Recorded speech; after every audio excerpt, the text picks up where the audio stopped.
10 in punto, buongiorno a tutti voi telespettatori, ben ritrovati all'appuntamento con Focus TG, con l'informazione del Veneto e non solo. Informazione in diretta perché saremo in vostra compagnia fino alle 13:30 con, come di consueto, un'ampia pagina dedicata alla cronaca e poi i nostri approfondimenti, le nostre inchieste. Continueremo a parlare dei problemi legati al rincaro dei costi per quello che riguarda le bollette e non solo, con tante attività commerciali in ginocchio, in difficoltà, tante pronte addirittura a chiudere per chissà, non riaprire più in questo 2022. E poi tante notizie che riguardano anche la politica e insomma ci stiamo avvicinando alla riapertura anche delle scuole, all'inizio del nuovo anno scolastico, quindi anche in questo caso parleremo del rincaro di quelli che sono i costi per i libri scolastici e non solo, dell'ipotesi settimana corta, insomma tanto di cui andare a vedere, a parlare, ad analizzare insieme, però come di consueto la prima parte del nostro Focus TG è dedicata alla cronaca e noi torniamo a parlare dell'attentato jihadista in Mozambico. Lo sapete, è stata uccisa una suora con un colpo alla testa. Nel prossimo servizio il parroco del paese d'origine ci fa ascoltare l'ultimo vocale della religiosa. Sentiamo. E la povertà che ho visto oggi, qui siamo in mezzo a un popolo lontano, un po' da tutto, no? E in mezzo ai poveri, ma pronto, il Signore nel Vangelo oggi ci dice che saranno loro che ci apriranno le porte per domani, quando andremo al di là. Nell'ultimo messaggio vocale inviato a Don Adriano, parroco di Ramera, Suor Maria De Copi racconta il senso profondo della sua missione, quella che 59 anni fa, giovanissima, l'aveva portata in Africa a servizio delle popolazioni più diseredate, donne e bambini. All'amico prete, la religiosa 83enne, poco meno di una settimana fa, confidava anche alcuni suoi pensieri che oggi assumono un significato preciso. Anch'io ho speranza in quello lassù, che a lui niente è impossibile. Una fede incrollabile quella di Suor Maria, che si è trovata davanti all'orrore poco dopo le 21, quando un comando jihadista ha fatto irruzione a Kipene, distretto di Memba, nel nord del Mozambico, incendiando una scuola elementare, alcune abitazioni e la chiesa cattolica. Qui nella casa di Dio l'83enne è stata colpita da un'arma da fuoco, forse un proiettile alla testa, mentre altri religiosi sono riusciti a darsi alla fuga. Già, i preti sono andati a nascondersi in cucina e non sono stati colpiti, mentre lei era in chiesa e lì è stata raggiunta. Le ragazze convinte sono state mandate a casa ieri sera e ne erano rimaste soltanto 2. I due preti sono Don Loris Vignandel di Corva di Azzano X e il portogruarese Don Lorenzo Barro, missionari della diocesi di Pordenone Concordia Sagittaria. Lo stesso Don Loris, in un messaggio nella chat delle missioni, ha riferito in tempo reale che stavano incendiando le case. Se non vi risento, ne approfitto per chiedervi scusa delle mie mancanze. Le sue drammatiche parole: ho perdonato chi mi ucciderà, fatelo anche voi. La diocesi ha confermato in queste ore che sono entrambi vivi e che hanno raggiunto la provincia di Nacala. Da settimane in quella zona la tensione era al massimo, sapeva cosa stava andando incontro, spiega un nipote. La preoccupazione di Suor Maria era crescente e non la nascondeva ai suoi cari. Lo stesso centro missionario era stato evacuato poche ore prima dell'attacco terrorista, costato la vita anche a un capo tribù. Originaria di Santa Lucia di Piave, Suor Maria ha vissuto l'infanzia proprio a Ramera, in questa casa oggi abbandonata. Qui è sempre ritornata, ritrovando i familiari in un'abitazione poco distante. A piangerla sono la cognata Ivana e i nipoti Michele e Roberto. A pochi passi c'è un'amica d'infanzia. L'ultimo viaggio in paese poco meno di un anno fa. Come una volta, quando si era giovani, prima che andasse suora, si era amiche. Io abitavo qua e lei abitava là, si era tanto amiche, sempre, con tanta passione, tanta. Merita la medaglia d'oro. Con Don Adriano il rapporto era periodico, a unirli anche il filo della solidarietà. Sono commosso, perché per me era una donna splendida e mi spiace molto di averla persa. In quel messaggio vocale il senso di una vita, ma anche il legame profondo con la sua terra di origine. Un caro saluto, tutto di bene per Ramera, salutami tutta la parrocchia e un caro saluto e continuiamo uniti nella preghiera e voglio ringraziare quelli che ci hanno aiutato e ci aiuteranno, perché veramente qui andiamo avanti con la provvidenza di Dio che non ci manca, che ci aiuta sempre.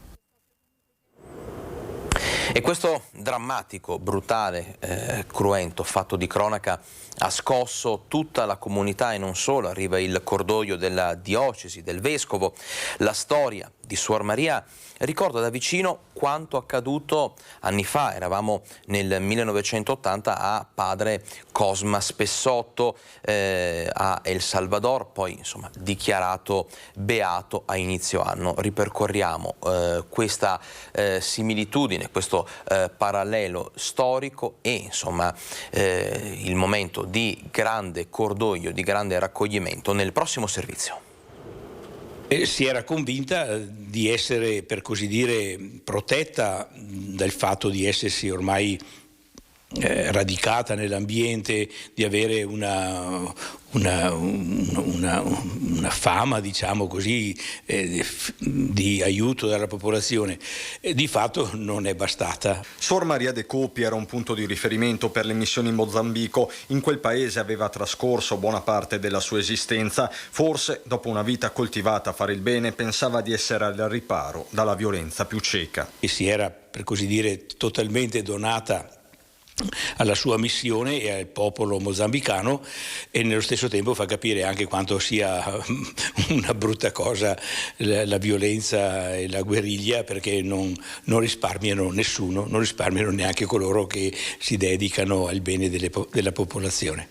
La vita straordinaria di Suor Maria è stata per molti fonte di ispirazione, dice il direttore del giornale diocesano. Suor Maria era una figura così molto amata, molto apprezzata e soprattutto una consacrata che stava donando la sua vita per il bene dei fratelli e delle sorelle. Credo che questa morte venga a interpellarci una volta di più dentro un anno che ci ha visto celebrare a inizio gennaio la beatificazione di Padre Cosma Spessotto, un altro nostro diocesano che è morto, in questo caso in Sud America, ancora una volta per la passione del Vangelo e per essere vicino agli uomini e alle donne della sua comunità. Due storie simili, quella di Suor Maria e di Padre Cosma, originario di Mansué e ucciso a El Salvador nel 1980. Per il vescovo però non va persa la speranza nel senso di queste missioni. Il sangue di coloro che hanno dato la loro vita fino alla fine, fino alla morte, per nient'altro che una dedizione, una solidarietà, un amore verso il Signore, verso la popolazione, certamente sarà seme di speranza, seme di vita, seme di comunione e di carità.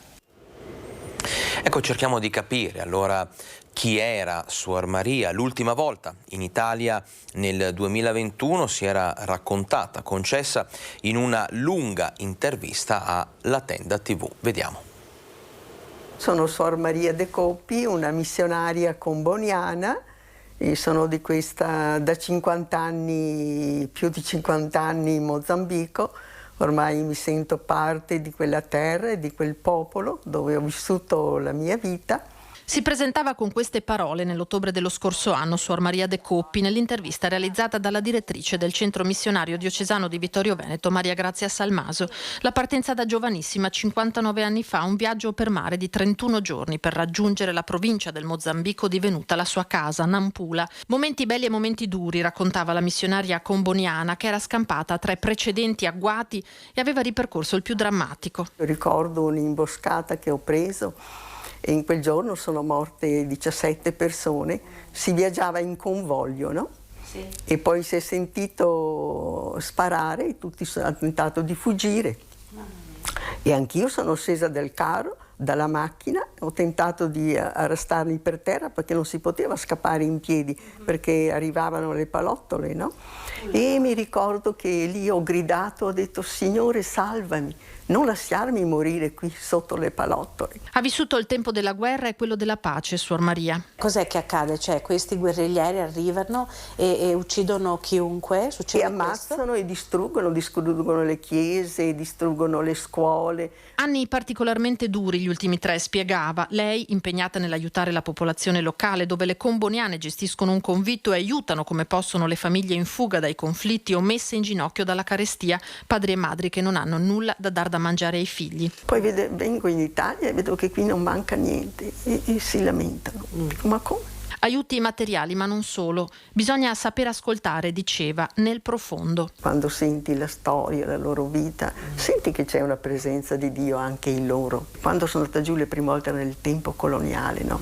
Loro si sentivano come disprezzati perché è nero. Mi dicevano, Suor Maria, questa pelle qui, io dicevo, Signore, fammi nera, perché mi feriva sentirli così, dico, ma non sono persone come noi?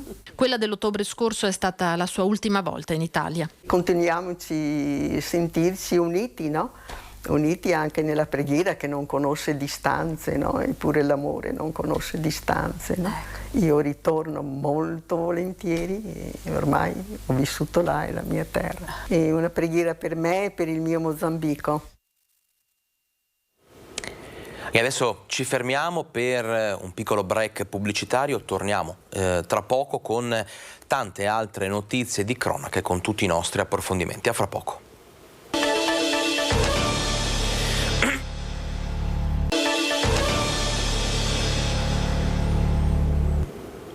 Ben ritrovati a Focus TG, siamo in diretta, manca una manciata di secondi alle 12:15. Ebbene, proprio poco fa segnaliamo che si è abbattuta una tromba d'aria sulla parte veronese del lago di Garda. Non ha colpito la sponda, ma si è scaricata, come si suol dire, in acqua. Si stanno comunque in questi minuti facendo le verifiche per accertare che nessuna imbarcazione fosse in quel momento nello specchio di lago, quindi una tromba d'aria poco fa che si è abbattuta, lo ricordiamo, sulla parte veronese del lago di Garda. Noi continuiamo con la cronaca dopo il primo blocco di servizi incentrati sull'assassinio di Suor Maria. Noi adesso ci spostiamo a Mareno di Piave, perché settembre è iniziato da pochi giorni eppure continuano a crescere le vittime della strada nella zona della Marca Trevigiana. A perdere la vita ieri Luca Cappellotto, un 51enne che a bordo del suo furgone si è schiantato contro un trattore nella corsia opposta. Erano le 10 del mattino a Mareno di Piave quando Luca Cappellotto, a bordo del suo furgone lungo via Distrettuale, ha invaso l'opposta corsia di marcia schiantandosi contro un trattore, scontro frontale che ha pagato con la vita. Illeso invece l'autista del mezzo agricolo. Curva maledetta, quella all'altezza del civico 45, un manto stradale bagnato dalla pioggia della mattina e segni sulla strada di un evidente tentativo di frenata da parte di Luca Cappellotto. Tanti gli elementi al vaglio della polizia locale per chiarire la dinamica dell'incidente. Io sono arrivato per andare a ritirare dei referti e ho trovato la scena dell'incidente, tutto qui. Cosa hai visto? Cosa ho visto? Ho visto il trattore che era fuori strada con la macchina praticamente piantata dentro col furgone piantato sul muso del trattore. Luca Cappellotto, marito e padre di 2 figli, viene ricordato dal sindaco di Gaiarine, Diego Zanchetta, come un uomo sempre disponibile, pronto a dare una mano, una comunità che si stringe nel silenzio di una tragedia che qualcuno dice si poteva evitare. Questo tratto di strada è di una pericolosità eccezionale. La gente arrivando da bocca di strada trova un ritinino, corre da matti effettivamente, poi ci sono 2 curve pericolosissime. Stiamo piangendo la nonna vittima, penso sia ora di intervenire. Mi auguro che chi di dovere, ripeto, la provincia e la regione faccia finalmente qualcosa, perché noi siamo stanchi di subire, di vedere continuamente queste vittime che sono state di strada, questa via distrettuale, maledetta via distrettuale. E sarà effettuata nei prossimi giorni l'autopsia sul corpo di Erika Fantinato, la 54enne travolta e uccisa da un furgone ieri mattina a San Giorgio delle Pertiche mentre faceva jogging. Le sirene spiegate dell'ambulanza, la mamma che non tornava dalla corsa, il dramma in cui è piombata la famiglia di Erika Fantinato, la 54enne travolta e uccisa mentre faceva jogging ieri mattina in una strada di Cavino di San Giorgio delle Pertiche, è iniziato alle 6:30. Erika Fantinato era solita uscire per la corsa mattutina, ma ieri per la prima volta stava facendo tardi. La donna stava percorrendo via Brenta nello stesso senso di marcia del furgone che l'ha investita. Si trovava sul lato destro della strada. Secondo la testimonianza dell'autista si sarebbe spostata all'improvviso verso il centro, forse in un tentativo di cambiare percorso o semplicemente per attraversare, e qui sarebbe venuto l'impatto impossibile da evitare. In quel punto non ci sono telecamere, quindi ulteriori indicazioni sulla dinamica dell'incidente potrebbero arrivare dalle perizie tecniche e soprattutto dall'autopsia sul corpo di Erika. L'esame è stato disposto dal pubblico ministero di turno, che vuole capire se l'impatto con il furgone sia stato... Restiamo nel padovano, violenza alla sagra di Villanova di Campo San Piero, un 26enne è stato accoltellato. Rissa e coltelli durante l'antica sagra del Santo Sepolcro a Villanova di Campo San Piero. Momenti di paura lunedì sera, quando è scoppiato un violento litigio tra ragazzi. Un 26enne alla fine ha avuto la peggio ed è rimasto ferito ad una gamba. Tutto è iniziato quando due fratelli che stavano camminando con il padre hanno incontrato altri due ventenni del posto. Per ragioni ancora da chiarire hanno iniziato a litigare, dagli insulti si è passati alle mani. I due aggressori armati hanno ferito uno dei due fratelli con 2 coltellate alla coscia. Per poco non hanno toccato l'arteria femorale. Poi hanno tentato di colpire l'altro fratello e il padre con una mazza da baseball. Il tutto sotto gli occhi dei cittadini che si trovavano nell'area giostre della sagra paesana. Un passante ha anche tentato di disarmare uno dei due aggressori, ma i ventenni si sono dati alla fuga. Sul posto i medici del SUEM e i carabinieri che hanno sequestrato la mazza da baseball. I due aggressori sono volti già noti alle forze dell'ordine e quello che ha usato il coltello rischia ora una denuncia per lesioni gravi. 2 bambine di 4 e 6 anni lasciate da sole dentro un'automobile chiusa sotto il sole. È successo mercoledì mattina alla Stanga, una vicenda fortunatamente a lieto fine per le 2 bambine. La mamma è stata denunciata. Sono stati i clienti di un supermercato di via Grassi a segnalare le piccole al 113, sedute sul sedile posteriore di un'auto ferma nel parcheggio del negozio. Dopo una prima ricerca dei genitori da parte del personale del supermercato attraverso gli altoparlanti, hanno chiamato le forze dell'ordine. Una pattuglia del commissariato Stanga è subito arrivata sul posto. Gli agenti hanno fatto scendere le bambine dall'auto, che era esposta a un sole battente, aperta e con un finestrino posteriore leggermente abbassato. Le piccole erano a bordo da sole da quasi un'ora. Poco dopo sono arrivate 2 donne sulla Trentina, moldave, una delle quali ha riferito di essere la madre delle bambine. Le donne sono state denunciate per abbandono di minori. Si sono giustificate dicendo che dopo aver mangiato un panino acquistato al supermercato si sono recate a piedi all'ufficio immigrazione per chiedere informazioni. L'ufficio è a circa 450 metri dal supermercato. Le 2 sorelle sono state medicate dal personale del 118 che le ha trovate in buone condizioni di salute, nonostante fossero molto accaldate, con arrossamenti e sudore. Una parentesi sulla sanità, in questo caso ancora un episodio di dengue a Padova, il secondo caso in città, il quarto nella provincia, dopo i primi 2 a Limena e Lozzo a Tesino. Si tratta di un minore che vive nel quartiere di Camin, appena rientrato dalle Filippine. Il soggetto presenta solo sintomi leggeri, non è ricoverato, scatterà nella zona la disinfestazione straordinaria contro le zanzare tigre rinviata per il previsto maltempo di ieri sera. Sul fronte West Nile sono in totale 173 i casi registrati in provincia di Padova, con 79 forme neuroinvasive. E a proposito di West Nile facciamo il punto, questo era un dato relativo all'area del Padovano, adesso facciamo il punto nella zona del Vicentino. Attualmente siamo a 31 casi confermati e 5 probabili. Attendiamo la conferma di laboratorio, che è peraltro molto veloce, perché ricordo che la nostra microbiologia di Vicenza è stata accreditata come laboratorio di riferimento, per cui ci serviamo appunto della testistica del laboratorio. I casi sospetti nell'ULSS 8 sono sparsi sul territorio, nessun nuovo focolaio né ricovero. Intanto si implementa il piano straordinario di contrasto alla diffusione del virus. Stiamo lavorando col comune di Vicenza, vi ricordo Vicenza è zona rossa, quindi oggetto di interventi straordinari secondo il piano straordinario di contrasto alla West Nile approvato dalla giunta regionale la settimana scorsa. Quindi c'è un rinforzo dei trattamenti già in essere e poi stiamo aspettando, come tutte le zone rosse della regione, la distribuzione delle pastiglie di larvicida, perché impronteremo col comune una campagna di distribuzione di informazione nell'uso dei larvicidi ai cittadini. Ma oltre al virus West Nile si affaccia un nuovo allarme, quello che interessa in modo particolare i viaggiatori. Si tratta di arbovirosi da importazione, come le infezioni causate dal virus Dengue e Zika, tipici delle zone tropicali, del sud-est asiatico, dell'Africa, dell'America del Sud. Raccomandiamo però al viaggiatore che ritorna da questa zona, in caso di sintomatologia sospetta, la febbre, i dolori muscolari, la cefalea, di rivolgersi al proprio medico.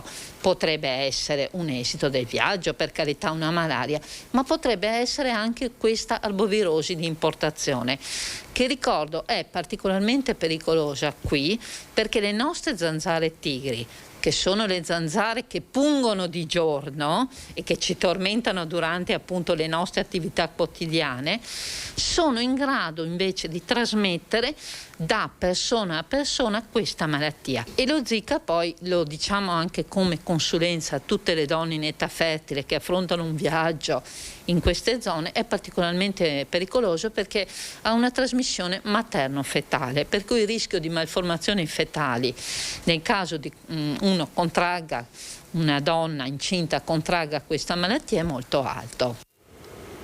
E rimaniamo nell'ambito della sanità, ci spostiamo nell'ULSS 7 dove continuano i disservizi e la disorganizzazione. Torniamo ad occuparci di una vicenda che avevamo trattato qualche mese fa, perché la persona in questione, il paziente, è ancora in attesa di una risposta. Vediamo. Dove eravamo rimasti? A quanto pare allo stesso punto dell'11 agosto o meglio ancora del 22 febbraio. La vicenda del signor Mario Scuro, residente a Marostica, non ha ancora avuto non solo una soluzione, ma nemmeno una risposta da parte dell'ULSS 7 Pedemontana.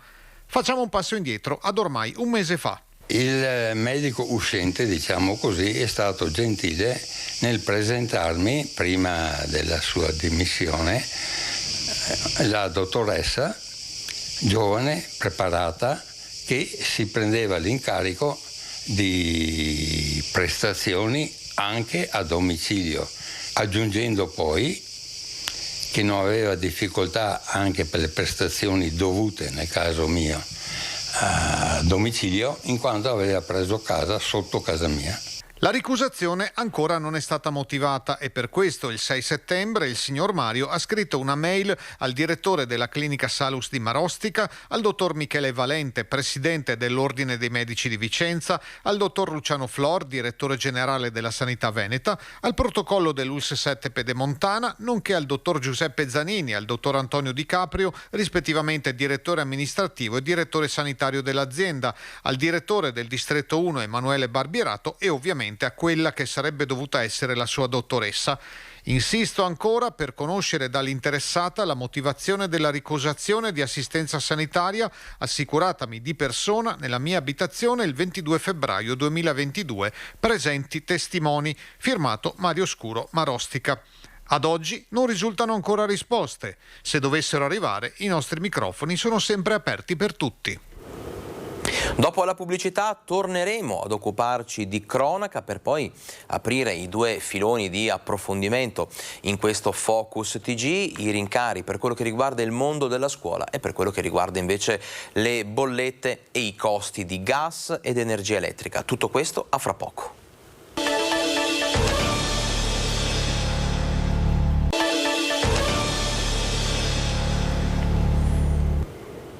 Ben ritrovati a Focus TG, siamo in diretta, lo ricordo, lo saremo per un'altra ora abbondante, insomma, per portare a casa vostra l'informazione del Veneto dal Veneto. Abbiamo anche i nostri collegamenti in diretta con i nostri colleghi sparsi a raccogliere notizie e a portarle alla vostra attenzione in tutto il nostro territorio. Ma adesso parliamo di sicurezza, ci spostiamo a Treviso perché il problema della microcriminalità e delle baby gang continua a essere affrontato e un problema, diciamo, di primaria importanza. Ci sono stati vertici in prefettura e allora si è deciso di adoperare il pugno duro con controlli straordinari disposti fin da questo sabato, pattuglioni misti di polizia locale e forze dell'ordine. Rafforzamento dei controlli nel centro cittadino e massima attenzione per prevenire e sanzionare ogni comportamento incivile è la linea dettata dal tavolo che si è riunito questa mattina in prefettura su iniziativa del sindaco Mario Conte per prendere posizione sul maxi assembramento di giovani di sabato scorso in città, ragazzi che si sono dati appuntamento in centro per affrontarsi e che sono stati tenuti a bada dal massiccio dispiegamento di forze dell'ordine messo in campo, la nuova stretta già dal prossimo fine settimana. La presenza in massa di questi ragazzi ovviamente ha fatto preoccupare, ha creato delle situazioni certamente antipatiche. Ci organizziamo per il sabato prossimo con un piano straordinario di controlli che richiama il piano che avevamo messo in campo di fatto l'autunno scorso e l'inverno scorso, quando c'era stata qualche altra situazione, quindi la situazione, diciamo, che è sotto controllo. Saranno ulteriormente rafforzati i dispositivi di controllo del centro, dunque dell'autostazione e della stazione ferroviaria di Treviso, fa sapere in una nota il prefetto Angelo Sidotti, che mette in guardia sarà prestata massima attenzione nei riguardi di ogni atteggiamento o iniziativa che possa turbare la quiete pubblica o essere fonte di pericolo per l'incolumità delle persone. Il questore ha già annunciato durante il comitato che nei prossimi giorni, nelle prossime ore ci sarà un tavolo tecnico tra tutte le forze di polizia in modo tale da capire quanti uomini saranno messi in campo. Noi metteremo più uomini possibili, stiamo parlando di una ventina di persone, sia in borghese che in uniforme, più un rafforzamento ulteriore della centrale operativa con 2 operatori dedicati a controllare tutta la videosorveglianza. Quello che ho chiesto al tavolo tecnico è anche di fare pattuglie miste, quindi ci saranno pattuglie della polizia locale insieme a Guardia di Finanza, Carabinieri e Questura, quindi questo è sicuramente un valore in più che darà qualità ulteriore al servizio del sabato pomeriggio. Specifici controlli saranno tra l'altro messi in atto per far rispettare il divieto di vendita e somministrazione di alcol ai minori. Sono certo, dice il sindaco Conte, che i ragazzi non ci deluderanno, ma eventuali condotte fuori legge o sopra le righe non saranno tollerate. Se ci saranno ancora comportamenti di quel tipo, ovviamente saremo costretti a intervenire con denunce, segnalazioni e con le conseguenze che purtroppo questi ragazzi dovranno subire, che sono eventuali sanzioni o condanne. Richiamo la responsabilità anche ai genitori, perché è responsabilità loro sapere cosa stanno facendo i loro figli al sabato pomeriggio. Sicurezza pubblica in primo piano anche a Vicenza, disposta la chiusura anticipata alle 20 di un bar in Corso San Felice Fortunato per scoraggiare la presenza di persone pericolose e violente. 2 volte il questore Paolo Sartori aveva fatto chiudere il bar, prima per 15 giorni e poi per 7, a causa di risse e altri episodi che avevano turbato l'ordine pubblico, soprattutto in orario notturno. Oggi il sindaco Francesco Rucco ha disposto che il locale in Corso Santi Felice Fortunato fino al 9 ottobre chiuda alle 20, anziché alle 3 di notte, sempre a causa della frequentazione di persone ritenute pericolose per la sicurezza e l'ordine pubblico. Abbiamo deciso di intervenire con un'ordinanza dopo 2 chiusure coattive da parte della Questura su un locale di Corso San Felice che ha recato molto disturbo alla quiete pubblica, in particolare a cittadini e residenti, attraverso una riduzione di orario. Già un'ordinanza applicata in centro storico per contenere la movida e sarà operativo dalle prossime ore per un mese, in attesa appunto di capire quale sarà il futuro di questo locale e il comportamento che terranno dopo questo mese di chiusura alle ore 20 della sera con riapertura la mattina. Il bar oggetto oggetto dell'ordinanza comunale era stato chiuso una prima volta per 15 giorni ad aprile, dopo che nei controlli successivi erano state identificate al suo interno 23 persone gravate da precedenti per reati, tra cui violenza sessuale, spaccio, furto, ubriachezza, maltrattamenti e rissa. Il 26 agosto era stata disposta dal questore una nuova chiusura per altri 7 giorni, in seguito ad ulteriori controlli che avevano portato all'identificazione di una decina di avventori con precedenti. Di oggi, infine, la decisione dell'amministrazione comunale di vietarne l'apertura serale e notturna per far sì che le problematiche non diventino patologiche.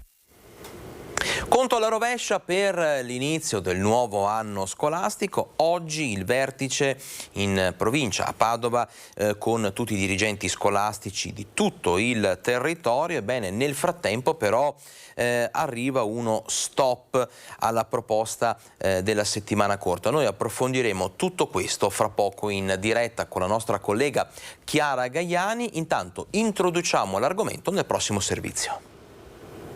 Settimana corta a scuola. I dirigenti scolastici dei 13 istituti comprensivi della città rispondono no alla proposta avanzata dal sindaco Giordani e dalla sua amministrazione. Caro energia, razionalizzazione delle spese. Questo aveva spinto il comune a girare la proposta alle scuole che dopo i primi consigli d'istituto convocati inizio settembre hanno raccolto le difficoltà organizzative delle famiglie, girando la risposta dei genitori al comune. Poche le realtà rimaste su 6 giorni di frequenza scolastica, spiega l'assessore alle politiche scolastiche Cristina Piva. Su 64 scuole dei vari istituti sono 6-7 quelli che hanno alcune classi che frequentano fino al sabato. Faccio un esempio di una scuola che magari aveva la scuola a tempo antimeridiano e poi invece gli ultimi anni, le prime e le seconde, sono diventate a tempo pieno, per cui magari solo la terza, la quarta e la quinta funzionano in 6 giorni e invece la prima e la seconda hanno il tempo pieno, quindi si sta un po' evolvendo la cosa. Altre scuole hanno laboratori che necessitano di un orario più ampio e usano anche la giornata del sabato, aggiunge l'assessore Piva. Il comune avrebbe potuto agire d'imperio e imporre la settimana corta con un'ordinanza. La strada scelta è stata quella del dialogo. Ma non è questa la politica del comune. Il comune vuole concordare, vuole che ci sia una corresponsabilità anche delle scelte, e per cui preferiamo avere questo atteggiamento di interessamento e di trovare una linea comune. E vi avevamo detto che insomma avremmo parlato anche della questione che interessa, ahimè, tante famiglie, quella del rincaro dei costi per i libri scolastici. Oltre ai problemi anche di reperibilità della carta, i libri effettivamente costano sempre di più. Pensate che a Venezia è rimasta un'unica libreria a vendere ancora i testi scolastici. Gli altri colleghi della titolare di questa libreria hanno rinunciato tutti perché i margini di guadagno sono davvero esigui. Tutta questa storia riassunta nel prossimo servizio di Filippo Fois. Il negozio di vicinato sparisce e anche le librerie che si occupano di libri di scolastica non ci sono più, rimane solo Mare di Carta che quest'anno lo farà ampiamente, più degli altri anni, perché noi riteniamo che benché sia un settore con pochissima marginalità, riteniamo che sia un servizio indispensabile ai cittadini veneziani. Se no, come si fa a mandare a scuola i figli senza libri, specialmente i piccoli delle elementari? Sono giornate frenetiche per Cristina Giussani. Mezza città, quella che ha ragazzi che vanno a scuola, sta convergendo qui, in quella che è rimasta l'unica libreria di Venezia che vende ancora testi scolastici. Per far fronte ad una richiesta che dalle elementari può arrivare fino alle superiori, da un lato il magazzino della libreria si riempie di testi, mentre i genitori coi bambini entrano dalla porta accanto per acquistarli. Un'altra di quelle situazioni in cui uno poi si domanda perché devo venire a vivere a Venezia con i miei bambini se non riesco neanche a avere quel minimo di supporto che serve per mandarli a scuola, che la scuola è obbligo, lo sappiamo, fino a 16 anni la scuola si chiama obbligo e quindi è fondamentale che ci siano i libri, che ci sia la possibilità anche di scegliere e di comprare quello che serve per la scuola senza dover andare eventualmente fuori Venezia o addirittura comprare online, depauperando una volta di più il territorio. Per i librai i margini di guadagno sui testi scolastici sono molto bassi, è vero, e lo sa bene anche Cristina Giussani, che come presidente del sindacato Librai Confesercenti ha posto la questione a livello nazionale. Dopo le elezioni, quando si insedierà il nuovo esecutivo, ripartirà anche il tavolo di lavoro col MIUR, ma nel frattempo resta il fatto che non devono essere i cittadini a patire questa situazione, ancora di più in una città come Venezia che combatte da sola una lotta contro lo spopolamento. Anche quest'anno si è parlato molto del caro libri. Noi a livello nazionale abbiamo fatto un po' di sondaggi e abbiamo visto che i libri di testo quest'anno sono aumentati al massimo del 2%, fra l'1 e il 2%, dove l'inflazione media sappiamo che è fra il 6 e l'8. La dotazione scolastica dei quaderni eccetera un pochino è aumentata, quella sì, ma i libri no, assolutamente. E insomma, abbiamo parlato degli aumenti dei costi energetici e non solo, anche per le pubbliche amministrazioni. Questo si ripercuote anche sul mondo della scuola. Vi abbiamo detto che nel pomeriggio è previsto un vertice a Padova alla presenza dei dirigenti scolastici degli istituti superiori. Ebbene, noi adesso siamo in diretta con la nostra collega Chiara Gaiani e con Federico Cibotto proprio per trattare questo argomento. Allora, vedo la nostra collega collegata. Chiara, buongiorno, a te la linea. Buongiorno, siamo davanti a una delle due sedi della provincia di Padova. L'incontro poi si terrà invece in centro a Palazzo Santo Stefano con il vicepresidente vicario della provincia di Padova, Vincenzo Gottardo, che ringraziamo. Questo pomeriggio alle 15 37 dirigenti scolastici, è la prima volta che c'è un incontro di questo tipo, si riuniranno per parlare di un tema legato al caro energia e che si riflette ovviamente anche sugli istituti scolastici. Ricordiamo che la provincia ha competenza sugli istituti scolastici, sulle scuole secondarie di secondo grado. Quante ce ne sono in provincia, Presidente? Innanzitutto con molto piacere oggi ricevo insieme al collega con la delega alla scuola Alessandro Bisato, ricevo i 37 dirigenti scolastici della provincia di Padova, innanzitutto per augurare loro buon lavoro, per ringraziarli per il lavoro prezioso fatto in questi anni di pandemia nelle scuole e per affrontare i temi del nuovo anno scolastico. Sono 37 dirigenti che gestiscono 64 plessi per un totale di circa 37.000 studenti afferenti alle scuole superiori della provincia di Padova, quindi numeri importanti, numeri che impongono sicuramente delle riflessioni sul tema di questo periodo, di questi giorni, che è il caro bollette. E io oggi mi rivolgerò ai dirigenti dicendo loro che sicuramente il tema del caro bolletta è un tema che la provincia deve affrontare, perché ovviamente i costi e i bilanci sono essenziali, ma in tema di formazione, scuola e soprattutto giovani, insomma mi piacerebbe aprire il dibattito anche affrontando il tema della settimana corta, non soltanto impostandolo e improntandolo sull'importanza di risparmiare il riscaldamento per un giorno alla settimana, ma vedremo quali sono i benefici della settimana corta sugli studenti. Personalmente sono fautore di un grandissimo progetto partito 10 anni fa in una scuola di periferia, in una scuola secondaria di primo grado di periferia di Campodoro, dove ero allora amministratore. E proposi la settimana corta quando ancora la settimana corta non si sapeva cos'era. Iniziativa al primo impatto accolta con molta reticenza da parte dei più, e dopo, a distanza di tempo, quella scuola diventò fiore all'occhiello della formazione del territorio, anche per la caratteristica di essere una scuola con la settimana corta, e quindi donando ai giovani e agli studenti i benefici che la settimana corta può apportare in termini appunto di formazione e di apprendimento. Ecco, una delle obiezioni però che mi sento di fare, insomma, è che in realtà ho condiviso anche ieri con l'assessore Piva, che ci ha detto che ha incontrato i dirigenti scolastici di Padova e che ha ricevuto dei no da chi ha in questo momento la settimana sui 6 giorni, il fatto che siamo all'8 settembre e la scuola inizia il 12.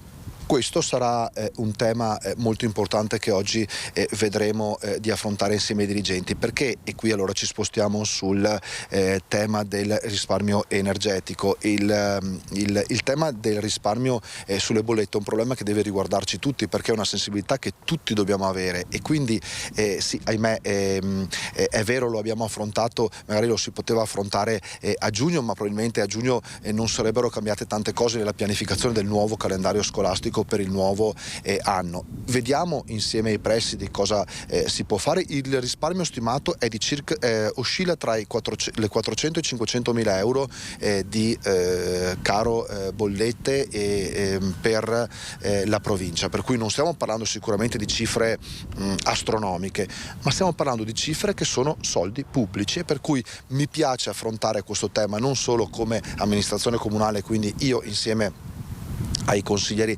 provinciali, ma anche insieme ai dirigenti, perché è un problema che li riguarda presto o tardi, ma è un problema che va affrontato, e i mesi clou sono non sicuramente adesso, ma sono appunto il mese di dicembre e gennaio. Se ci sono altre strategie, altre proposte che i dirigenti con la loro competenza, con la loro esperienza possono portare al tavolo e possiamo valutare insieme, ben vengano. Ecco, quindi noi seguiremo l'incontro, vi daremo conto poi di che cosa accadrà durante questo incontro. Ringraziamo il vicepresidente vicario Vincenzo Gottardo per essere stati con noi e restituiamo la linea allo studio.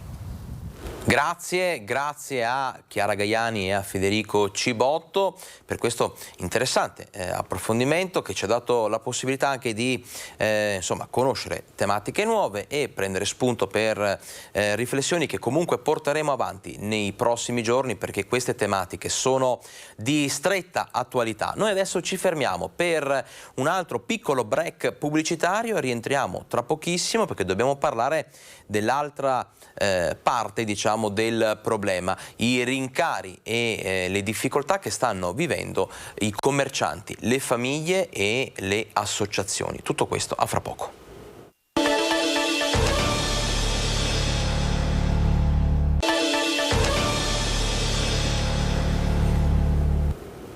Rieccoci in diretta per parlare, come vi dicevo, continuare ad approfondire il tema dei rincari delle bollette, dei costi di energia elettrica e gas, costi che stanno letteralmente mettendo in ginocchio tante attività produttive, tante attività commerciali e anche, ad esempio, i gestori delle piscine che lanciano un allarme di cui adesso vi racconteremo nel prossimo servizio. Ebbene, loro uniti in coro gridano: le bollette non sono più sostenibili, si intervenga oppure dovremo chiudere.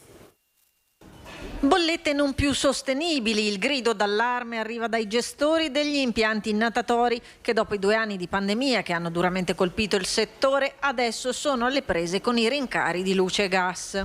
Per noi e per tutto il terzo settore, in particolare gli impianti sportivi, la situazione è a dir poco drammatica. Siamo reduci già da 2 anni di pandemia.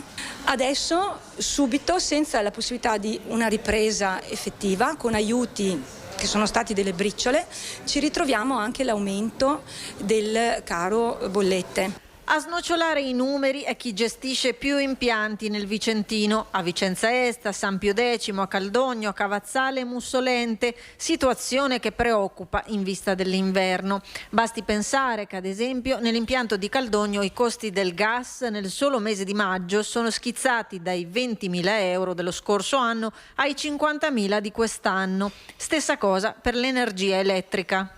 Tanto per avere un riferimento, le ultime utenze che abbiamo avuto, per esempio dell'energia elettrica, siamo passati dal bimestre dell'anno scorso estivo, quindi periodo tra maggio e giugno, da 8.000 euro quest'anno a 17.000 euro, e da nostri calcoli abbiamo prestimato che la prossima bolletta di luce elettrica passerà a 25.000 euro, quindi sta triplicando. Di qui il bivio, 2 i fronti d'azione in attesa che la politica trovi soluzioni.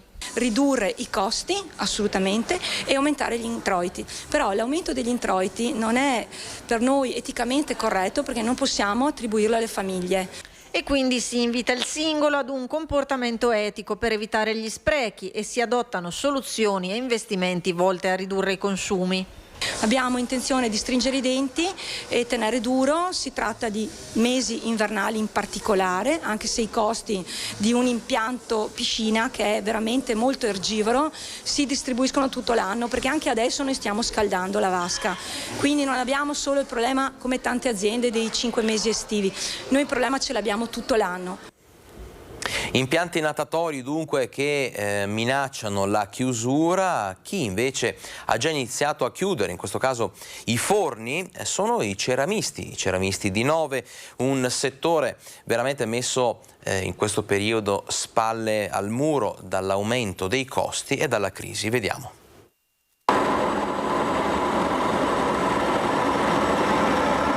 I forni sono accesi, raggiungono i 1000 gradi, in qualche caso anche i 1400, ma tenere vive queste fiamme alimentate con il gas costa davvero una follia. Dicembre 2021 abbiamo pagato 887,90. A gennaio 22 avevamo preventivato 2.550 euro. A luglio paghiamo 4.619,93. Ma questo non basta, perché la previsione è che il metano a metro cubo venga pagato non 2,40 euro come lo paghiamo adesso, ma 3,50 euro.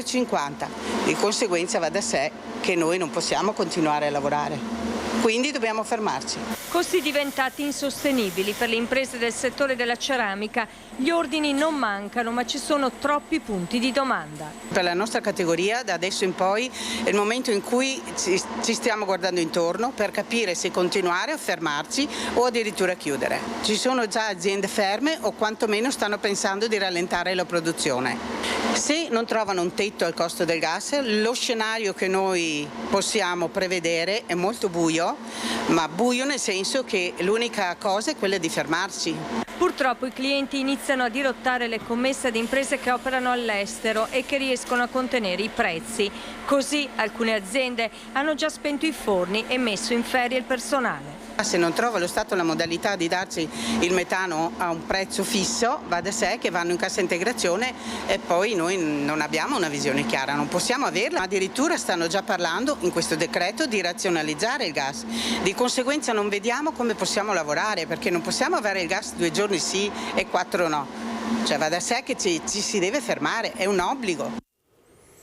E ieri a Padova è andata in scena una protesta dall'alto valore simbolico, per quanto curiosa e originale, la protesta degli esercenti padovani che davanti al tribunale hanno così simbolicamente riconsegnato le chiavi delle loro attività.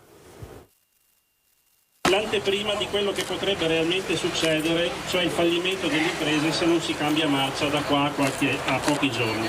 E il futuro non lo so qual è. Esatto.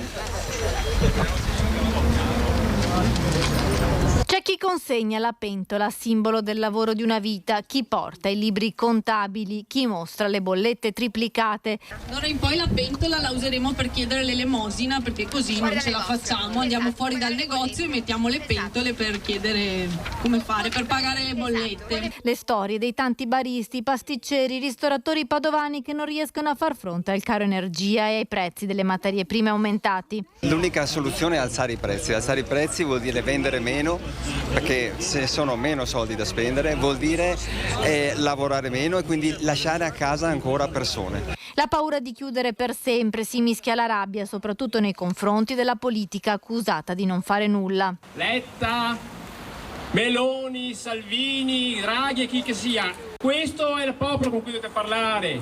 Queste sono le problematiche di cui bisogna discutere, perché se non ci sono queste facce non si fa imprenditoria, non ci sono dipendenti, non ci sono tasse da tirare. Dopo 2 anni di pandemia, con le restrizioni, l'agognata ripresa è stata spazzata via dal caro energia che rischia di trasformarsi in una crisi sociale. Ho dovuto durante il Covid fare purtroppo un taglio a quasi tutti i dipendenti, tra cui mia figlia che lavorava da noi perché la società è di mio fratello, lavorava da noi da 8 anni ed è stata la prima che a malincuore ha dovuto accettare un licenziamento consensuale. Muore la mia azienda, ma muore anche quella del mio collega concorrente, quindi il lavoro. Muore l'azienda familiare, principalmente lui, sua sorella, io e mio fratello, siamo famiglia, alla fine siamo piccole imprenditorie familiari. Un urlo di disperazione che sperano tutti venga ascoltato a Roma. Dopo un anno di aumenti non sappiamo cosa paghiamo. E non lo sappiamo neanche in previsione fino a dicembre. Siamo venuti qua con i grembiuli sporchi per cercare di fare qualcosa. E questa situazione sta mettendo in difficoltà tanti settori, tanti comparti, compreso quello dell'agricoltura.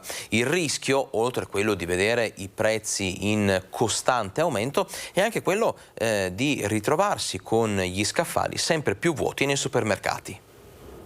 Dispense senza prodotti agroalimentari italiani. È quanto accadrà a breve, secondo il ministro delle politiche agricole Stefano Patuanelli ai microfoni di Tele4 Trieste. Molte aziende ci stanno dicendo: noi non raccoglieremo a settembre perché raccogliere e produrre ci costa di più che lasciare il prodotto agricolo in raccolta in campo. Caro energia che secondo gli agricoltori è solo la metà del problema, l'altra aggravante è la siccità. Noi abbiamo due problemi, un problema di siccità che ha colpito tutta l'area e non solo l'Italia, che quindi imporrà anche produzioni più basse, e poi una serie di costi che sono aumentati e che in parte verranno scaricati anche sul consumatore finale, che si trova anche a fronteggiare il tema del carovita, dell'inflazione e tutta una serie di problemi che ci fanno preoccupare anche sulla capacità di assorbimento da parte del consumo finale, e questo ci dà ulteriori preoccupazioni. Siccità che ha penalizzato pesantemente tutti i comparti agricoli, con rese per ettaro in molti casi diminuite anche del 40%, che si traducono già in scarsità di prodotti come frumenti, mais, soia, sia per consumo umano che animale. Inevitabile anche l'aumento dei prezzi delle materie prime che, accompagnati ai costi energetici, stanno portando, solo per fare un esempio, molti panifici alla chiusura. Una tempesta perfetta quindi sulla nostra agricoltura, secondo il ministro, che ricadrà inevitabilmente sui nostri approvvigionamenti nei supermercati. Questo però porterà a un problema di prodotto, a una quantità di prodotti agroalimentari inferiore e quindi a una difficoltà di accesso al cibo. Ci stiamo parlando di questo tema. Dagli agricoltori chiara la richiesta alla politica. L'agricoltura ha molti strumenti a sua disposizione per poter far filiera, essere più efficiente e dare intanto sulle tavole degli italiani tutti i prodotti necessari, ma anche per essere più produttiva nel futuro. Certo, lo possiamo fare se abbiamo una politica che abbia le idee molto chiare su quello che deve essere un progetto agricolo nazionale ed europeo. Oggi come oggi mi sembra che ci sia molta confusione, si va più su altre priorità e non su queste che sono veramente quelle più importanti. Settembre è il tempo delle mele, quindi continuiamo a parlare di prodotti legati alla terra, legati al settore dell'agricoltura. I rincari, come si diceva, rendono pesante la situazione di gestire anche e supportare i costi, e non solo di tutto un settore che muove milioni di euro di PIL. Ebbene, le mele e le pere sono prodotti tipici di questa stagione, tipici di settembre. Travolti dai rincari dei costi dell'energia, molti produttori stanno addirittura lavorando in perdita. Il raccolto è buono, ma il guadagno no. Mele rosse di settembre quasi pronte per il raccolto, accanto a mele Fuji che stanno maturando. È la stagione delle mele, questo periodo che già profuma da autunno. Peccato che molti produttori stiano facendo i conti con buoni raccolti ma lavorazioni in perdita. Purtroppo i costi di produzione sono aumentati dal 70 all'80, anche al 150% per quanto riguarda anche il carburante, ma anche per quanto riguarda le concimazioni. Produrre un chilo di mele oggi all'agricoltore costa dai 35 ai 40 centesimi al chilo, quando poi, se gli va bene vendere alla grande distribuzione, loro vendono nelle piattaforme, come lei diceva, a 25-30 centesimi. La crisi maggiore nella bassa padovana, Castelbaldo, dove le mele si coltivano su un'estensione di 388 ettari. Qui siamo a Campodarsego, nell'Alta Padovana, dove Fabio Carraro da 30 anni produce frutta di stagione per la vendita diretta al consumatore. Anche per lui notevoli i rincari. Quest'anno, con l'aumento dei rincari, con i rincari del costo dell'energia, stiamo ancora valutando di quanto aumenteranno, perché sicuramente aumenteranno. Faccio presente che le mele hanno bisogno di continua irrigazione. Non sto qui a dire della siccità di questa estate. L'irrigazione è un motore elettrico che ha funzionato per mesi quasi ininterrottamente, quindi stiamo a vedere, ma sicuramente ci saranno dei costi in più e stiamo aspettando le sorprese delle prossime bollette. Un'azienda piccola questa, dove si segue la stagionalità del prodotto e tutto serve per garantirne la qualità. L'antigrandine è, diciamo così, l'assicurazione per avere un raccolto salvo. Dopodiché appunto tutto sta a vedere come va la produzione e come va la vendita. Nel mio caso, che faccio vendita diretta, riesco diciamo così a spuntare dei prezzi migliori rispetto ai colleghi, abbiamo appena parlato di Castelbaldo e della Bassa Padovana, che invece pur avendo delle ottime aziende e pur facendo un prodotto veramente eccezionale sotto tutti i punti di vista, non sono giustamente remunerati delle loro fatiche e del loro impegno. In un quadro generale di calo degli acquisti, con molti cittadini costretti a rinunciare alla frutta per il suo costo, è diversa la percezione dei venditori diretti. Vediamo che pur avendo i clienti magari comprato un po' meno, tuttavia la gran quantità di clienti e anche il passaparola fa sì che noi piccolini non abbiamo risentito più di tanto di questo calo delle vendite. La soddisfazione nostra è che molti clienti ci vengono a dire per fortuna ci siete voi agricoltori che fate la vendita diretta, altrimenti non so come faremmo. Tempi duri anche per chi sceglie di riscaldare casa con la stufa a pellet o a legna. Nel giro di pochi mesi i prezzi sono raddoppiati e le stime dicono che continueranno a crescere. Prezzo raddoppiato nel giro di 5 mesi è quello dei pellets di legno, passato all'ingrosso da 26 centesimi al chilo più IVA 22% dell'inizio aprile ai 55 cent più IVA di fine agosto scorso. E queste sono le conseguenze. Diciamo che la gente sta facendo dei pensieri, nel senso che non sono così tanto convenienti rispetto ad anni precedenti. Anche scaldarsi con un combustibile naturale alternativo agli idrocarburi sta diventando difficile e costoso. Ha aumentato anche il costo della legna. Com'è la situazione di questo materiale, insomma, naturale per eccellenza? Sì, allora anche la legna comunque rispetto all'anno scorso ha avuto un rincaro.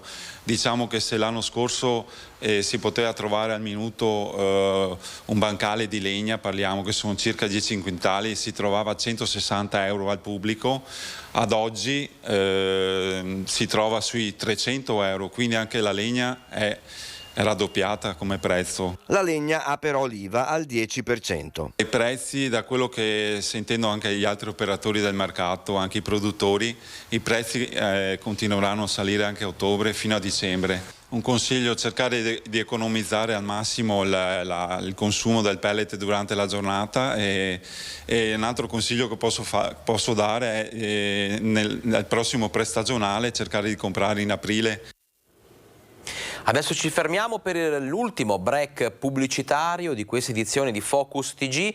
Torniamo tra 2 minuti perché abbiamo ancora tanto da vedere, di cui parlare insieme. A fra poco.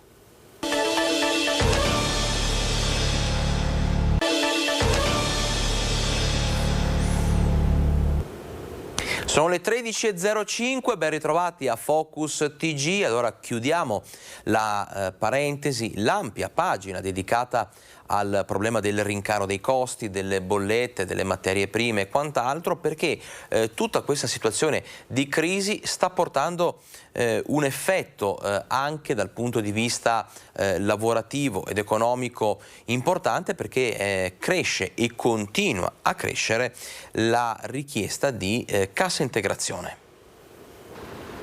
È boom di richieste di cassa integrazione nel Padovano. Aziende, specie tra quelle cosiddette energivore, cioè che hanno consumi di energia ben al di sopra della media, che fanno richiesta per aprire la procedura per accedere alla cassa integrazione e poi attivarla quando c'è la necessità. Al momento la maggior parte delle aziende sta valutando il da farsi, anche se il numero di lavoratori che sono attualmente in cassa integrazione resta basso. Ci sono molte richieste di cassa integrazione, ma più che di cassa integrazione anche di cambio orari, riduzione di orario, riduzione di giornate lavorative e anche la rinuncia a evadere delle commesse che diventano antieconomiche. Molte le aziende che vivono in pratica la giornata organizzano cioè il lavoro in base al prezzo dell'energia e del gas, con il risultato che c'è chi ha concentrato i turni alla sera o di notte, quando i costi sono più bassi, oppure che si ferma qualche giorno alla settimana.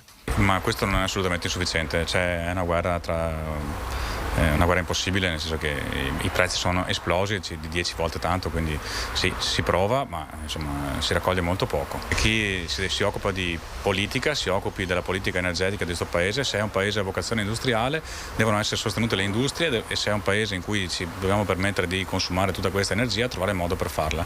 In altri paesi europei sono molto più avanti, sono impegnati in tantissime altre fonti. È evidente che se dovesse aumentare la cassa integrazione, di conseguenza aumenterebbero anche le difficoltà per le famiglie, dato che con stipendi più bassi si farebbe fatica anche a pagare le bollette di casa. Siamo preoccupati in primo luogo per i lavoratori e per le loro famiglie, perché oltre alle bollette energetiche delle aziende ci sono quelle delle famiglie, di chi vive con dei figli a carico che deve fare i conti con delle bollette che non riesce a pagare. Siamo molto preoccupati, sì, assolutamente sì. Uno scenario, insomma, che vede i sindacati preoccupati per il presente e per il futuro, in attesa delle decisioni che il governo deve prendere subito. Apriamo adesso la pagina dedicata alla politica locale che ci porta a Bassano del Grappa, un comune scosso politicamente dal terremoto per le dimissioni del vice sindaco Roberto Marin, dimissioni che hanno aperto una frattura all'interno proprio degli equilibri politici della città, uno dei motivi che hanno portato a questo passo indietro da parte del vice sindaco Marin rispetto a quello che era il suo impegno con l'amministrazione della sindaca Elena Pavan è stato il polo museale Santa Chiara, perché alla fine il comune ha ammesso che il progetto non costerà 11 milioni di euro ma quasi il doppio. Perdere il numero 2 dell'amministrazione cittadina non è cosa da poco. La città e i suoi rappresentanti restano in attesa della decisione della sindaca Elena Pavan sul nome del sostituto di Roberto Marin come assessore al bilancio. A 2 giorni dal terremoto politico di fine estate, una cosa è certa. Sulla competenza e sulle capacità tecniche di Marin è trasversale o, se preferite, bipartisan il riconoscimento sia da parte dei suoi ex colleghi della Giunta sia da parte delle minoranze. L'amministrazione e i cittadini bassanesi perdono un assessore al bilancio a cui abbiamo sempre dato atto di aver proseguito il lavoro che avevo fatto io negli anni di amministrazione, di tenuta di un bilancio in maniera sana, corretta e trasparente. Quindi questa è una perdita. Il mio ringraziamento in ogni caso all'assessore Marin, che ha lavorato bene in questi anni. Diciamo anche che è stato l'unico che ha cercato di avere un dialogo costante con la città e con le minoranze. I dossier su cui Marin dice di essere stato totalmente escluso sono tanti. Su tutti fa rumore il futuro Genius Center, ex polo museale Santa Chiara, i cui costi reali, ha svelato l'ex vice sindaco, sono di 20 milioni di euro e non di 11, come dichiarato alla cittadinanza dall'amministrazione in carica. Che sul polo museale Santa Chiara siano cambiate 1000 versioni, che gli scenari verso cui approdare siano ancora molto fumosi dal punto di vista dei contenuti concreti, ma pericolosamente definiti dal punto di vista delle cifre, parliamo di cifre molto molto elevate, è una cosa che noi abbiamo detto da tempo. Sul punto specifico l'assessore ai lavori pubblici Andrea Zonta ha dichiarato in conferenza stampa di aver inviato a Marin tutte le carte del progetto. Quando si parla di lavoro pubblico si parla di quadro economico, poi se il quadro economico ho i soldi cash lo pago per quel che vale. Se ho i fondi che dicevo, contributi a fondo perduto, mi tagliano, ma è chiaro che se io 11 milioni di euro li finanzio totalmente con un prestito da Cassa Depositi e Prestiti e qualche altra parte, al 4%, vi fate 2 conti in 20 anni quanti soldi sono, ed è chiaro che fa 19 milioni di euro. Alla fine dunque i 20 milioni sono veri e sono direttamente o indirettamente a carico dei cittadini, sia che la cifra provenga da un mutuo, sia che arrivi da finanziamento diretto. Su un progetto così importante per la città sarebbe servita fin da subito una comunicazione trasparente, anzi, è il caso di dire, una comunicazione chiara.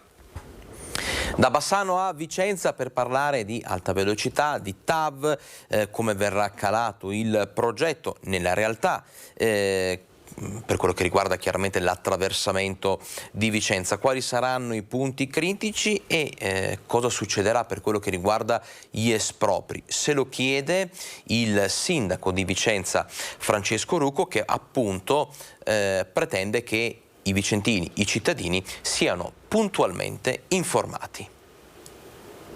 L'alta velocità attraverserà Vicenza, il progetto c'è, anzi i progetti. Sì, perché quello definitivo, datato 2022, deve coincidere col progetto preliminare approvato dal Consiglio Comunale nel 2017. E qui entrano in gioco anche gli interessi dei cittadini coinvolti dal tracciato, interessi che il sindaco politicamente è chiamato a garantire. Il tema non è tanto SITAV o no TAV, perché sul SITAV siamo tutti d'accordo e vogliamo portare avanti un'opera strategica per il territorio. Il tema è verificare le modalità con cui realizziamo quest'opera, che porterà comunque dei disagi ai cittadini per la fase di cantiere, porterà sicuramente degli elementi positivi, ma dobbiamo fare in modo che queste ferite non diventino poi ferite mortali per il territorio. Sì, ma come si svilupperanno i cantieri? Nel progetto preliminare non si puntualizzava tutto, adesso invece bisogna calare le idee nella pratica, per esempio a Ponte Alto.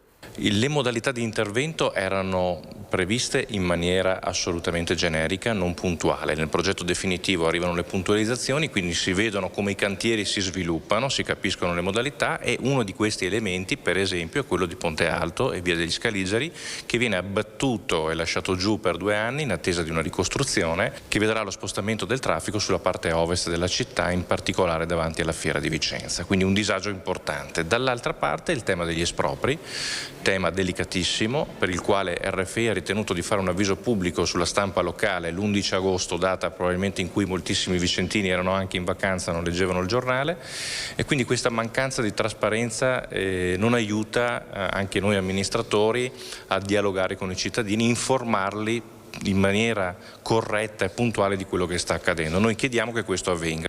Il sindaco Francesco Rucco chiede che i vicentini siano informati in modo diffuso e puntuale sul progetto TAV. Per questo annuncia un'assemblea pubblica che si terrà dopo le elezioni politiche. Un'assemblea pubblica dove vogliamo che IRICAV e RFI vengano a spiegare la progettazione, dobbiamo rilevare dai cittadini quali possono essere i punti critici di questo progetto.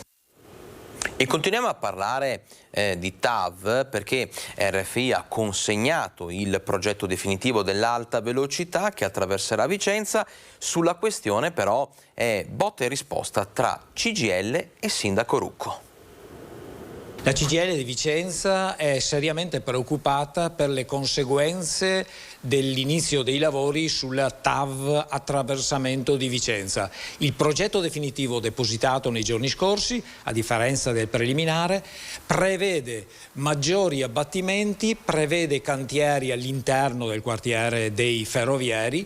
Tutto questo provocherà enormi disagi per ben 9 anni, provocherà un aumento dei costi per la realizzazione dell'opera e quindi è assolutamente fondamentale che il Comune dica a RFI di rivedere quel progetto per tener conto delle obiezioni che stanno nascendo dalla popolazione e dalle forze sociali e politiche della città. Sì, nei giorni scorsi, ma soprattutto nella Commissione Territorio della giornata di ieri, abbiamo evidenziato tutte le problematiche e l'impatto dei cantieri sulla città, come ad esempio Via Scaligeri e Ponte Alto. Abbiamo chiesto già di intervenire con modalità di intervento operative diverse rispetto a quelle previste. Non si può pensare di abbattere ad esempio un ponte per 2 anni spostando la viabilità sulla zona industriale e sulla zona della fiera, perché non reggerebbe l'urto. Quindi stiamo aspettando delle risposte concrete da parte di RFI che verranno poi con la commissione del 19. Sul metodo ho posto preliminarmente ad RFI una serie di problematiche. Uno, la difficoltà del cittadino di essere correttamente informato su quello che sta accadendo. Non si può pubblicare un avviso in pieno agosto senza che il cittadino possa sapere, quindi è giusto avere un momento di confronto tra i progettisti RFI ed IRICAV con la città. Lo stiamo organizzando nelle prossime settimane, ci sarà tutto il tempo per affrontarlo in maniera pubblica e questo è un impegno preso anche da questa amministrazione che fa da mediatore tra la città e i progettisti, e dall'altra naturalmente anche una informazione, uno sportello che IRICAV deve di fatto aprire ai cittadini su appuntamento e che abbiamo chiesto che verrà organizzato nelle prossime ore proprio a disposizione dei cittadini stessi. Va detto con sorpresa che CGIL ha partecipato a tutti i lavori del progetto preliminare, quindi conosce bene tutti gli aspetti e quindi non dovrebbe trovare sorprese in una progettazione definitiva che di fatto poi ricalca in larga parte molti aspetti della progettazione preliminare. Non solo la TAV, perché a Vicenza c'è un'altra questione che tiene banco, la messa in vendita di uno storico campo da calcio. Vabbè, il campo di calcio è un peccato che venga tolto, perché comunque è sempre uno spazio di aggregazione, è uno spazio dove la gente può divertirsi, è un po' di verde che in città non fa mai male, quindi sarebbe cosa migliore tenerlo che chiuderlo. L'erba di questo campo di calcio, contenuto all'interno del quartiere storico dei Ferrovieri, è considerata sacra dai residenti. Generazioni di ragazzi hanno calciato qui i primi palloni e difeso l'orgoglio nero-verde della squadra del dopolavoro ferroviario, che assieme ad altre strutture e servizi ha fatto fiorire questa parte di Vicenza nella prima metà del Novecento. Eppure proprio RFI, ancora attuale proprietario del terreno, ha predisposto l'iter burocratico per mettere in vendita l'area, solleticando così l'appetito del mercato immobiliare. I residenti però non ci stanno. Questa rappresenta tutto per i ferrovieri, perché fa parte della storia dei ferrovieri del Rione, generazioni che abbiamo vissuto qua, abbiamo giocato al calcio tutti in questo campo.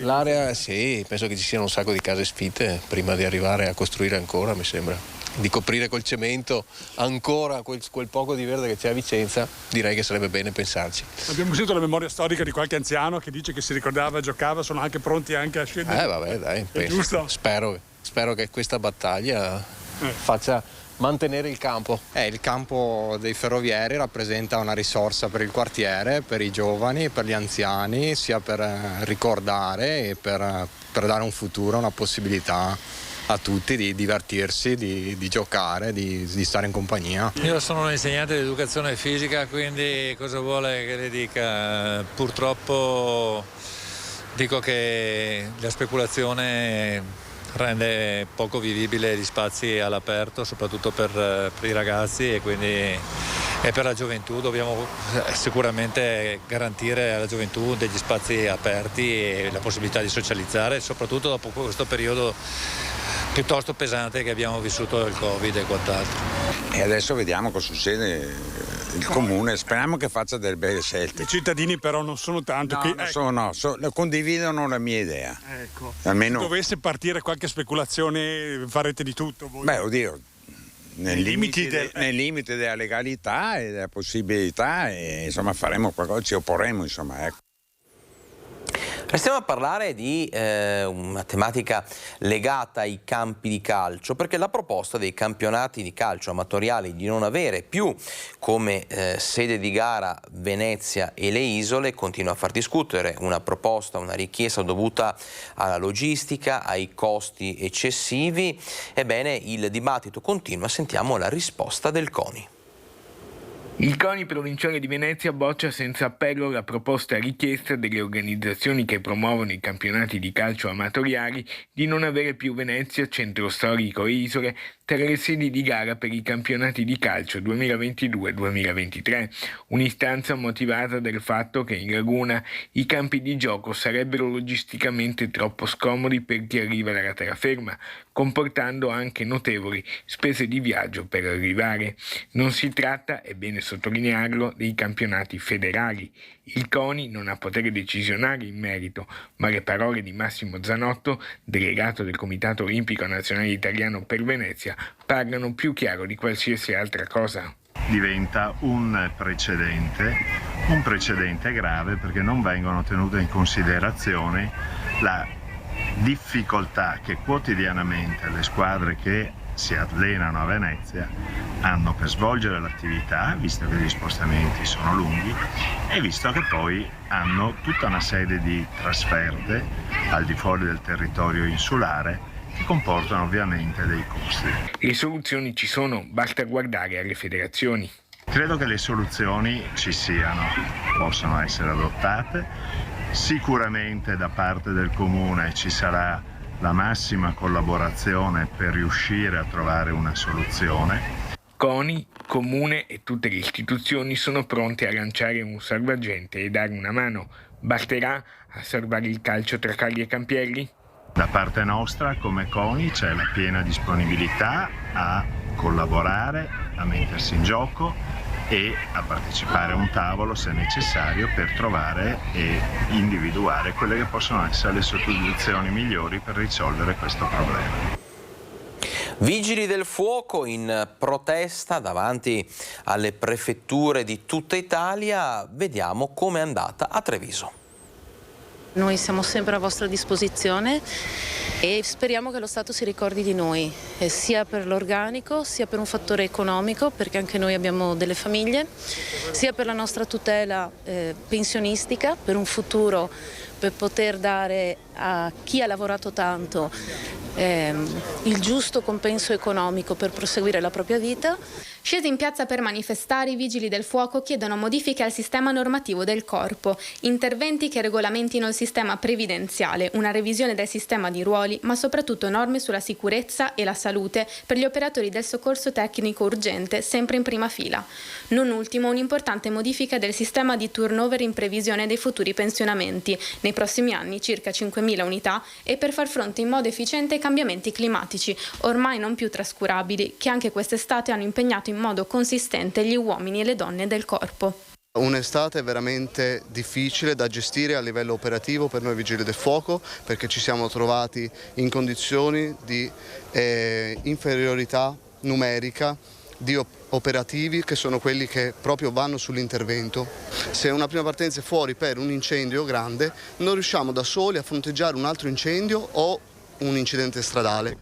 Gli interventi sono tanti, ma gli uomini sono pochi. Non si dà una risposta corretta al cittadino per quello che riguarda la sicurezza. Noi non siamo qua come Vigili del Fuoco, Vigili del Fuoco a lamentarci. Noi siamo qui a gridare insieme al cittadino di dare un aiuto veramente concreto al Corpo Nazionale Vigili del Fuoco, anche dal mondo politico che verrà eletto dal 25 di settembre in poi, di riconoscere veramente i Vigili del Fuoco, perché noi stiamo gridando aiuto. Aiuto vuol dire non quando noi andiamo verso il soccorso delle persone, ma aiuto vuol dire che noi in questo momento abbiamo bisogno della popolazione, pur essendo più amati in tutta Italia, non abbiamo quella dimostrazione del mondo politico che siamo veramente un corpo amato dallo Stato.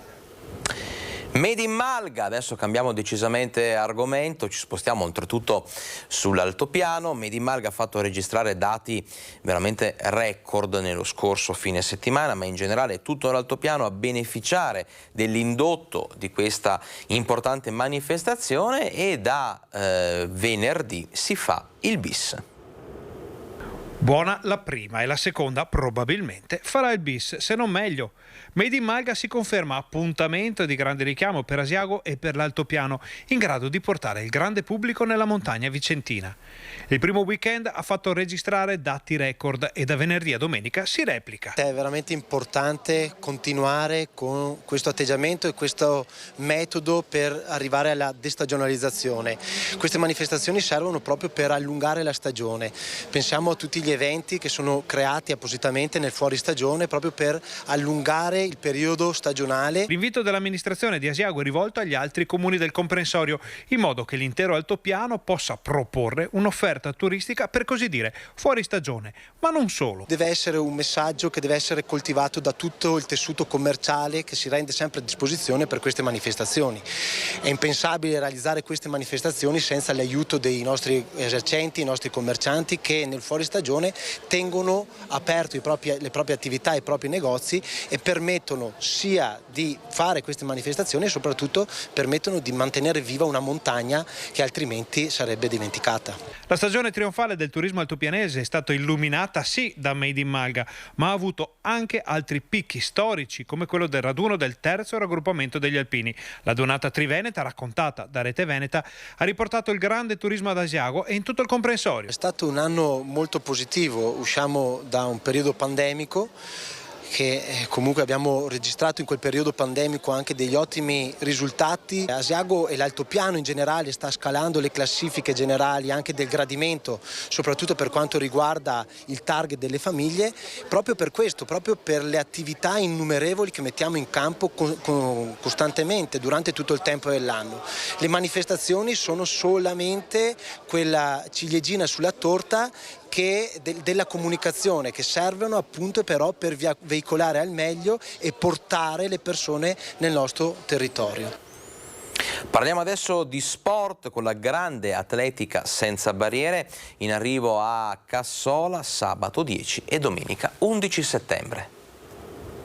Grande atletica senza barriere a Cassola il prossimo fine settimana con la partecipazione di ospiti d'eccezione. Si inizia sabato 10 settembre con la quarta edizione del Serenissima Parathletic Meeting, il cui programma affianca gare per normodotati, paralimpici e paralimpici intellettivi. Domenica 11 ci sarà l'inaugurazione della mostra fotografica La bellezza dei nostri sogni, con scatti che ritraggono il mondo degli sport paralimpici, allestita allo Spazio Creta di Cassola. Al pomeriggio si torna allo stadio di San Giuseppe con il Mennea Day Veneto. Il nostro comune è stato il primo del territorio che ha approvato il piano per l'eliminazione delle barriere architettoniche, che ha favorito di molto anche l'approccio con gli atleti paralimpici che hanno cominciato a frequentare Cassola e a frequentare questi meeting molto importanti per noi. C'è bisogno di un cambiamento di mentalità. Sì, in questi anni fortunatamente sono cambiate tante cose, la cultura è davvero cresciuta rispetto alla cittadinanza, rispetto alle persone con una disabilità, ma c'è ancora molto da fare. Sono ancora troppe le persone con disabilità che per vari motivi non si avvicinano allo sport. Abbiamo constatato che i problemi maggiori li troviamo nella disabilità intellettiva e per avvicinare le persone con disabilità intellettiva allo sport dobbiamo sensibilizzare, dobbiamo convincere le famiglie. Le famiglie hanno un grande ruolo su questo. Più eventi per una sola parola che racchiude passione, sacrificio, bellezza, forza, gioia, condivisione. Semplicemente sport. Chiudiamo questa edizione di Focus TG con una notizia curiosa che ha fatto il giro del panorama di quello che è il mondo della comunicazione locale e non solo. Un'imprecazione sulla pizza scritta con la panna e ordinata in un ristorante prestigioso di Caorle. Il cliente fotografa il tutto, lo pubblica su TripAdvisor. Il risultato finale è stato che il locale è finito letteralmente nella bufera anche del web e il pizzaiolo, autore della bestemmia disegnata sopra la pizza, è stato licenziato. A difenderlo, nonostante l'obbligato licenziamento, il titolare del ristorante, che dice: è un mio parente stretto, sta vivendo un momento personale molto difficile, ma bisogna distinguere la vita privata da quella lavorativa. Al cliente porgo ancora una volta le mie scuse, lo invito gentilmente a chiamarmi per avere modo di scusarmi in privato con lui e la sua signora. Questo è un fatto dunque accaduto a Caorle. In chiusura c'è tempo anche per un rapido aggiornamento sui dati Covid. Sono 2.185 i nuovi casi in Veneto, una cifra che ricalca quella registrata ieri, che porta il totale dei contagi in regione dall'inizio della pandemia a 2.214.720. Vi sono 6 vittime, c'è una leggera discesa dei casi attuali che sono 37.856, quindi meno 6 ricoveri in area non intensiva. Questo il quadro della situazione. Per questa edizione di Focus TG è tutto. Io vi ringrazio per aver scelto la nostra informazione e vi do appuntamento puntuali alle 12 domani. Grazie.